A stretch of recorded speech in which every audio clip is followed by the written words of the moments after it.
Агитпоезд «Справедливой России» отправляется колесить по дорогам Удмуртии уже с середины лета. Несколько машин и автобус с символикой партии посетят даже самые удаленные уголки Удмуртской республики.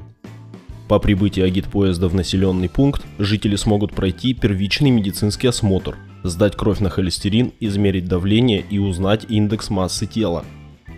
Основной задачей агитпоезда «Справедливой России» является продуктивное решение насущных социальных проблем населения.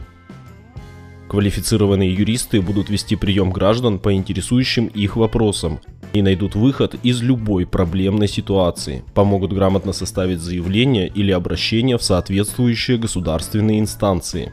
Вместе с агитпоездом путешествует самодеятельный удмуртский вокальный ансамбль «Чильтер». В репертуаре коллектива удмуртские и русские народные песни, которые подарят бодрость и хорошее настроение на весь день.